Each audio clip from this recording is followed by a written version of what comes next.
des supporters sur Maritima, bonsoir à toutes et à tous. Le tout dernier BDS de la semaine, en sortant du travail, dans votre voiture, 17h30, comme tous les jours, du lundi au vendredi, avec mes vieux compères. Certains plus que d'autres.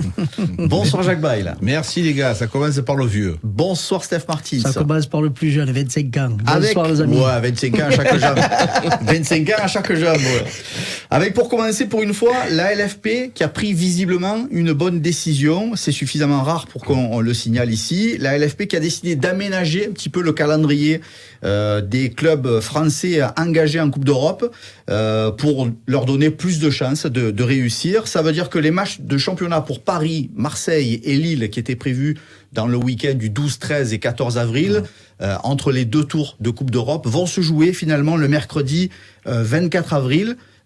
Steph, pour une fois, est-ce que tu arrives à dire que Vincent Labrune et la LFP ont pris une bonne décision et que tu apprécies ? Ça serait une décision tout simplement logique. Voilà, ça te permet de préparer ce quart de finale.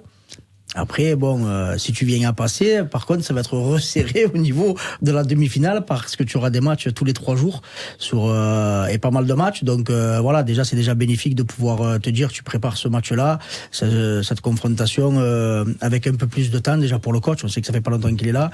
Les joueurs auront la possibilité d'avoir récupéré, donc il y aura pas de matchs qui viendront interférer dans la semaine. Donc oui, ça peut être bénéfique pour ce quart de finale. À ce stade-là de la compétition, c'était important de trouver des arrangements, des solutions d'aménagement. Ça va dans le bon sens, Jaco. Indispensable. Indispensable pour la suite de la compétition. Si tu veux espérer avoir plus de points UEFA, si tu veux passer des tours supplémentaires, il faut qu'à un moment donné, la fédération elle prenne conscience de ce qui se passe dans le football français. On a, je le dis pour nous, pour les autres clubs en Coupe d'Europe, on n'a pas des effectifs comme dans les grands clubs européens, avec un effectif il est restreint, donc on tire sur les organismes tout au long de l'année. Donc s'il y a la possibilité de temps en temps de faire souffler avec des matchs un peu plus espacés, mon Dieu merci, pour une fois une bonne décision, et il faut le signaler parce que c'est tellement rare. Et justement, en plus, le match qui est décalé, c'est un match très très important aussi en Ligue 1. C'est un des matchs avec des concurrents directs pour l'Olympique de Marseille face à Nice. Oui, c'est clair. Donc, après, on sait qu'à domicile, on est vraiment très très conquérant cette année. On est toujours invaincu et j'espère qu'on le sera encore. Mais oui, ça te permet comme je te l'ai dit en amont, de pouvoir préparer ce match sereinement, de pouvoir laisser 1 ou 2 jours de repos à tes joueurs pour qu'ils se régénèrent en famille, travailler sur la récupération musculaire et sur la tactique. Ça lui laisse pratiquement une semaine avant d'affronter Paris. Après, tu as encore à peu près 6 jours avant d'affronter Lille. Et après, tu auras encore un certain temps avant d'affronter Benfica. Et après, tu as encore une semaine, si je dis pas de bêtises, avant de jouer Nice. Donc, ça te laissera 6 jours parce que c'est du jeudi au mercredi. Donc, ça te laissera sur 4 matchs, pratiquement à chaque fois, en extrapolant un petit peu, une semaine complète de récupération. Donc, pour l'entraîneur, je pense que c'est que bénéfique. Pour revenir à cette trêve internationale, on a vu un effectif marseillais un peu usé ces derniers jours. Est-ce qu'on est sûr qu'après cette trêve internationale, la fatigue aura totalement disparu, à part pour les 6 internationaux qui sont partis en sélection? Non, on est sûr de rien, mais on pense certainement que ça va faire du bien à tout le monde. On parle beaucoup des joueurs, mais on parle aussi du staff, parce que le staff, à un moment donné, lui aussi a besoin de parler d'autre chose. Il a besoin d'aller voir la famille, de discuter d'autre chose que du football, de n'importe quoi d'autre, Marc. Il faut sortir du contexte. Ça te donne la possibilité, même pour un Jean-Louis Gasset, lors d'une causerie, si tu t'es évadé, tu as parlé d'autre chose, après quand tu te reconcentres, tu as plus d'idées. Quand tu as la tête dans le guidon pendant trop longtemps, à un moment donné, tu n'es plus efficace et tu n'es plus persuasif. Tu te persuades que toi. Donc même pour lui, pour tout le monde, ça va faire du bien. C'est indispensable. Je vous dis ça, les gars, parce que moi, je l'ai vécu quand je prenais l'avion du retour, que je retournais chez moi, tu peux pas savoir. Je laissais les bagages là-bas. J'en avais marre du football, marre. Parce que les gens, ils te disent bonjour, ils te demandent pas comment va ta mère, ta femme ou ta fille, hein. Et le football, et ceci, lui, et l'autre, et Courcuf, et Dembélé, et qu'est-ce que c'est, et l'autre. C'est fatigant. Donc, à un moment donné, tu sors un peu du contexte, et quand tu reviens, tu as un peu plus envie. Côté joueurs, quels sont les joueurs qui avaient pour vous le plus besoin de souffler un peu? Quand on voit le match à Rennes, tu te dis que tu as en grande partie la totalité de ce groupe-là. Tu sentais qu'on commençait à tirer la corde, qu'on était sur une accumulation de matchs. Donc cette coupure-là, malheureusement, ça s'est mal fini à Rennes. Mais cette coupure-là va être bénéfique, je pense, à l'ensemble du groupe. Après, pour les 6 internationaux qui vont partir, je pense que ça va leur être bénéfique aussi mentalement. Quand tu rejoins la sélection, tu représentes ton pays, donc c'est quand même un certain plaisir, une certaine joie pour le joueur, donc pour sa tête, pour son mental, son moral. Ça change aussi du quotidien que tu as avec ton club, et ça peut leur faire que du bien, surtout s'ils viennent à performer. Moi, je te dis, ceux qui en avaient vraiment besoin, la question que tu poses, je vais te dire Verretou, qui revenait de blessure, qui n'a pas été performant, Kondogbia, qui est lui aussi le haut, le bas. Il y a beaucoup de joueurs, notamment Jonathan Klaus. L'affaire qu'il y a eu auparavant avec les histoires, ça a pesé. Le fait de partir en sélection, ça le fait revenir avec d'autres intentions. Des joueurs comme Iliman Ndiaye, Sarr, Gay, qui vont en sélection, qui vont retrouver leurs copains, qui vont retrouver un petit peu d'autres personnes. Tout ça, c'est important. Oui. Et Asdi Nounaï qui joue très peu avec nous, ça va lui faire du bien de partir en sélection, de pouvoir rejouer, de retoucher le ballon. On parlait hier de quelques cas à gérer dans l'effectif marseillais d'ici la fin de la saison. On parlait de Léo Balerdi, on parlait de Pape Gay, on parlait de Jonathan Klaus. Un autre cas de figure, c'est celui de Vitinha, qui est parti en Italie du côté de la Genoa et qui visiblement s'acclimate plutôt bien en Italie. Est-ce que c'est une bonne nouvelle ? Est-ce que ça vous étonne d'ailleurs que ça le fasse un peu mieux, on va dire, au Genoa qu'à Marseille ? On a vu comment ça s'est fini chez nous. On l'a vu qu'il était mentalement très très atteint. Trop de pression chez nous. Oui, trop de pression. Donc le fait de retrouver un club, tu redistribues les cartes. Il repart à zéro. Après, si lui, il se sent bien, tant mieux pour lui. Et si le Genoa veut le garder et qu'on récupère un certain billet, ça sera gagnant-gagnant pour tout le monde. C'est ça le principal objectif dans cette opération-là. Peut-être qu'on a mal géré ce garçon. Marco, ce petit, il arrive... C'est pas la première fois que tu le dis. Ouais, non, mais c'est vrai. Ce petit, il arrive du Portugal, dans un club Braga, qui n'est pas un grand club d'Europe. Il arrive ici, à l'OM, avec la ferveur qu'il existe, on le met à l'Intercontinental. Mettez-le sur la Lune, si vous voulez. À l'Intercontinental, dans un palace, avec une superbe Porsche. Où c'est que tu veux le mettre ? Mais tu lui mets dans une maison. Le garçon, il arrive avec un transfert de 32 millions d'euros. Tu habites dans un hôtel, toi ? Eh ben, mon chéri, transfert, il peut pas avoir une... Non, mais...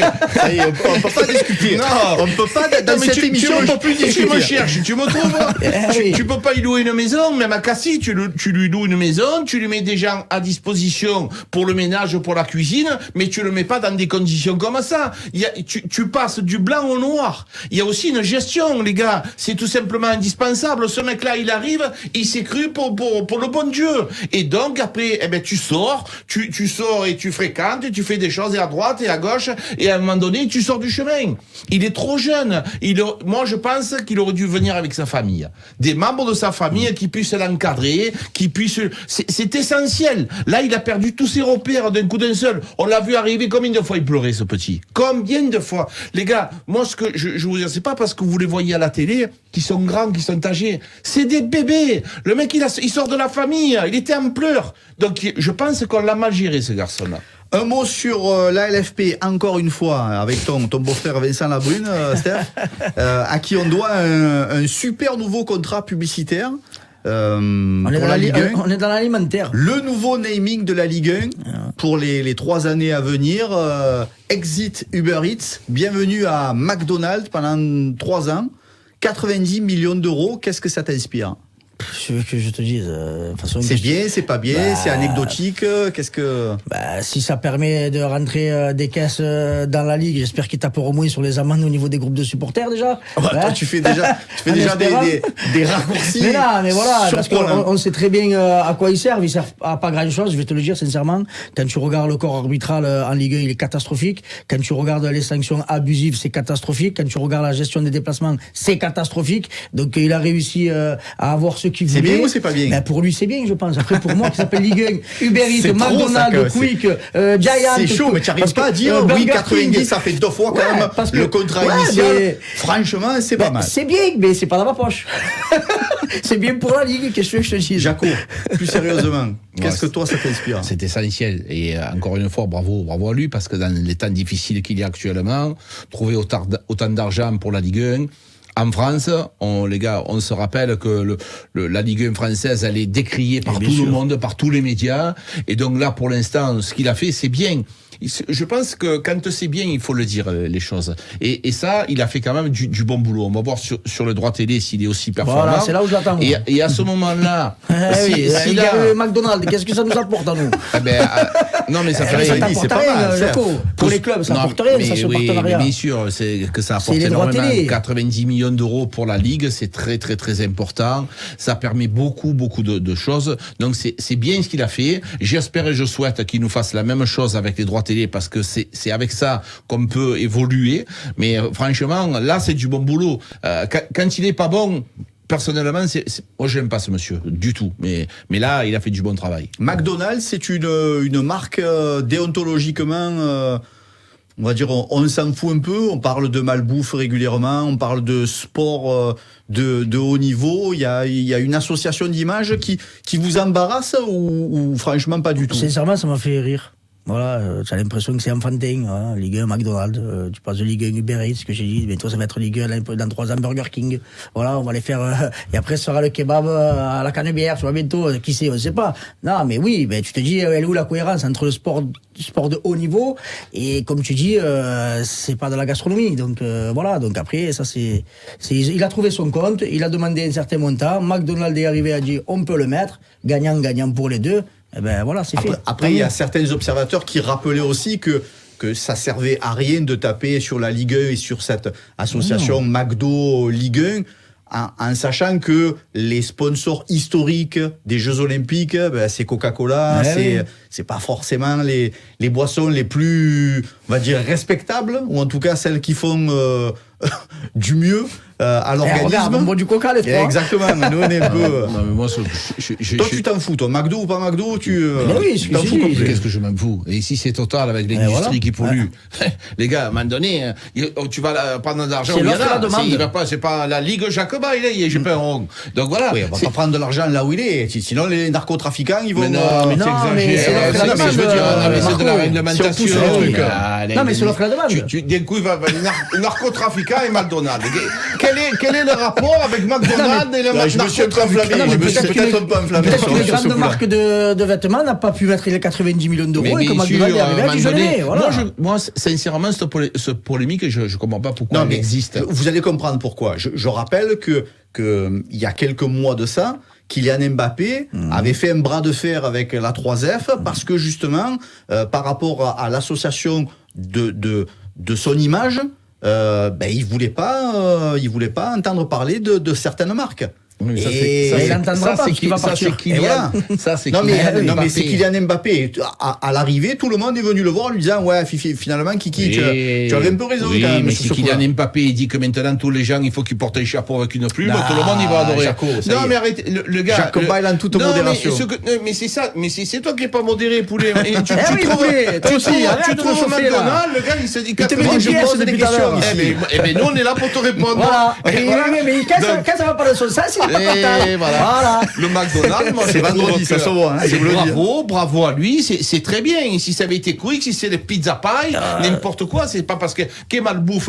Les gens, qu'est-ce que tu veux quoi, la Ligue 1 du chou-fleur, la Ligue 1 du brocoli. Je dis ça parce que ça fait partie des discussions et des polémiques qui vont inévitablement revenir. Sincèrement, je polémiques, pense qu'à ce niveau-là, voilà, tu as un montant demandé et qui que ce soit qui vient et qui est prêt à le mettre et à l'honorer et à signer un contrat, ben tu acceptes. Comme Oui. si tous les minots ils buvaient de l'eau et qu'ils mangeaient pas un McDo. Puis tout le monde le fait, ça, c'est rentré dans les coutumes, ça, de un McDo, un Coca. Voilà, les gars, il faut arrêter d'inventer des choses qui n'existent pas.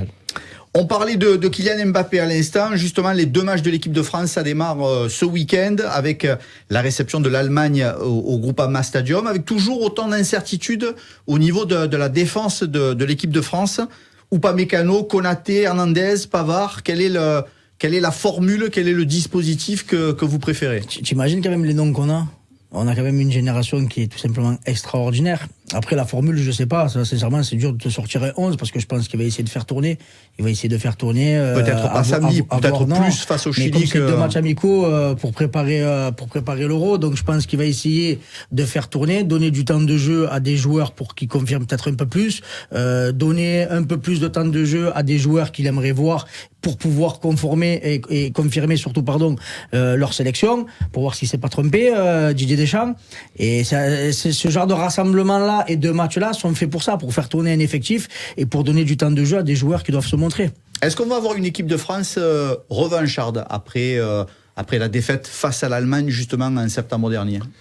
Ces matchs-là, c'est aussi bien le match contre le Chili, c'est un match amical, il n'y a pas de problème. Là, contre l'Allemagne, c'est jamais amical. C'est un match amical qui n'est pas. C'est un match amical de prestige. Voilà. Oui, et c'est un match que tu as envie de gagner. Parce que c'est l'Allemagne, c'est quand même une équipe et une nation prestigieuse dans le football avec une histoire. On se rappelle, même si les joueurs qui sont là, ils étaient peut-être pas nés, mais ce qu'ils nous ont fait au niveau footballistique, ils nous ont fait beaucoup de mal, hein. Donc, cette équipe, il y a beaucoup de gens, et notamment la Fédération française, qui a une certaine revanche à prendre. Et on est très heureux chaque fois qu'on bat l'Allemagne, Marco. Si je te fais choisir sur les 2 matchs, tu fais un match nul contre le Chili et tu bats l'Allemagne, tout le monde voudra ça. Et moi le premier. Et puis Antoine Griezmann sera absent pour la première fois depuis 7 ans. 85 matchs d'affilée en sélection, c'est tout simplement exceptionnel, énorme. Exceptionnel, chapeau, d'avoir une telle longévité, et surtout, c'est pas le mec qui joue, et il apporte. C'est ça surtout, c'est qu'il apporte, surtout le front de l'attaque, il est tout simplement exceptionnel. Il a eu un coup de moins bien quand il est parti à Barcelone. Là, depuis qu'il est revenu à l'Atlético de Madrid, il bat tous les records. C'est le meilleur buteur de l'histoire du club. Il est tout simplement, c'est un joueur Fioriclass, comme ils disent les Italiens. Quand tu le regardes jouer, tu prends plaisir. Je peux faire un petit message, Je t'en prie. Avec Griezmann, son histoire, je sais pas si vous la connaissez, c'est un joueur qui a été, son papa, il a mené dans tous les clubs de France. Personne ne l'a voulu parce qu'il était petit. Et donc, il faut arrêter avec ça. Arrêtez de prendre des joueurs, des grands saucissons. Il y a des petits joueurs, tous les grands joueurs, les joueurs talentueux, que ce soit Maradona, que ce soit Messi, que ce soit Xavi, que ce soit Iniesta. Nous a donné des leçons ces dernières années. Arrêtons, messieurs les éducateurs, messieurs les sélectionneurs, messieurs les recruteurs, de parler de taille. C'est insupportable. C'est toujours le cas aujourd'hui. On parle du talent, c'est tout. Mais bien sûr que c'est toujours le cas. Combien de fois j'entends ça sur la touche? Mais il est trop petit, il n'est pas assez costaud, il n'est pas assez puissant. Arrêtons avec ça. Combien de fois Messi vous l'a montré, il a commis 6 ballons d'or, Messi. Non mais j'hallucine quand j'entends des choses pareilles. C'est insupportable. Et il y a encore 15 jours, j'étais sur un terrain, j'ai pas pu intervenir parce que je connaissais pas le monsieur, le recruteur, mais tiens, mis de leur dire, mais messieurs, vous avez vu Griezmann, ce qu'il a fallu qu'il fasse, et aujourd'hui c'est le numéro 1 en France. Donc s'il vous plaît, soyez un petit peu indulgents avec les gens de petite taille. Oui, quand même. Voilà, Jaco. Et je dis pas ça pour toi. Putain, si j'avais eu Jaco comme recruteur, je serais international aujourd'hui. Putain. Et du coup, Deschamps, il va s'organiser comment pour pallier à cette absence? Est-ce que c'est plus un Camavinga? Est-ce que c'est plus un Warren Zaïre-Emery qui risque de prendre qui va faire l'intérim? Je pense que Zaïre-Emery doit jouer dans cette équipe. Voilà, il avait montré de très très très belles choses. Il marque, il se blesse sur le but. Donc Deschamps va vouloir le refaire jouer pour revoir qu'est-ce qu'il peut montrer face à une grande nation du football. Donc oui, Zaïre-Emery, Camavinga, tu en as des Tchouaméni, tu as une équipe de malades mentales. Donc sincèrement, moi je te le dis, Euro et prochaine Coupe du Monde, s'il n'y a pas de catastrophe, normalement tu dois raser les deux. L'Allemagne et le Chili, Jaco, c'est 2 salles, 2 ambiances. Hein. C'est justement pour avoir des adversaires radicalement opposés, le pragmatisme et la rigueur allemande face au jeu et à la grinta sud-américaine. Bien sûr. C'est vraiment deux matchs extrêmes. Il doit les préparer différemment. Les joueurs doivent jouer différemment. Il y a beaucoup de stratégies à faire parce qu'il y a des équipes qui sont talentueuses avec de la technique, avec le Chili, avec beaucoup d'engagement. Les Allemands, c'est la rigueur. Il n'y a jamais d'erreur. Donc voilà, c'est deux matchs totalement différents. Et quand tu rentres dans une compétition comme ça, tu as des matchs qui sont totalement différents de certaines nations. Donc c'est vraiment intelligent de sa part. C'est une question que je vous pose jamais quand c'est un match de l'Olympique de Marseille. Est-ce que vous allez regarder ce France-Allemagne Ouais, ça Samedi. reste quand même une belle confrontation. Samedi soir, non. Je serai. Ça veut dire barbecue, ça veut dire. Même pas, je serai chez Michel. Petite soirée, Oh là là, tranquillou. oh là là. Donc, C'est tu vrai. vois, le match. Grosse soirée, ouais. Voilà, grosse bise à Michel. Donc, le match, je verrai en rentrant le résultat. Jaco, est-ce que tu vas regarder France-Allemagne? Non. Non plus. Non, je vais pas regarder France-Allemagne. Qu'est-ce que c'est ces chroniqueurs Mais football écoute, là, avec là-haut le temps qu'il fait, je vais profiter. J'ai mon OM qui me passionne, vraiment. On a la chance d'avoir un club extraordinaire. Si c'était un match qui était officiel, sincèrement, je l'aurais regardé. Un match amical, on va se reposer. On a des échéances qui arrivent, nous, avec Ah ouais, le toi Pic de aussi, il faut que tu Marseille. te fasses, que tu te mettes là. Et trop marché de Tu déplacement, fais il est une bon. mise over, toi, une Oui, mise une over. mise over, là. Non, Toi, depuis Villarreal, toi, c'est plus Non, le mais même. même, non, mais même avec ma femme, on a besoin aussi un week-end de Faut couper, d'être De ensemble, parler c'est- autre chose, Bien sûr, parler c'est d'autre chose bien aussi. que de football. Le score, quand même, de ce France-Allemagne avant de se quitter, Steph. 2-0 pour la France. 2-0. Revanche. Jaco. Je vais dire Kylian Mbappé, il va en mettre au moins 2. Je vais dire 3-1 pour la France. 3-1. Victoire quand même pour Oui. les deux compères face à l'Allemagne. Allez, France-Allemagne, c'est samedi sur la pelouse du Groupama Stadium. Et puis, bien sûr, le match au Vélodrome, mardi soir face au Chili. Merci les frérots, c'est tout pour ce soir. Je ne sais pas si c'est le printemps ou pas, je vous ai trouvé lumineux ce soir. N'importe quoi. Il nous en sort toujours, je ne sais pas vous. Hier, il nous a- Mais là, il faut qu'on se prépare à ça. Hier, tu il nous vois. a traité de bourgeois. Ouais, de bourgeois. Wow. Merci Steph, merci Jaco, bon week-end à toutes et à tous et à lundi.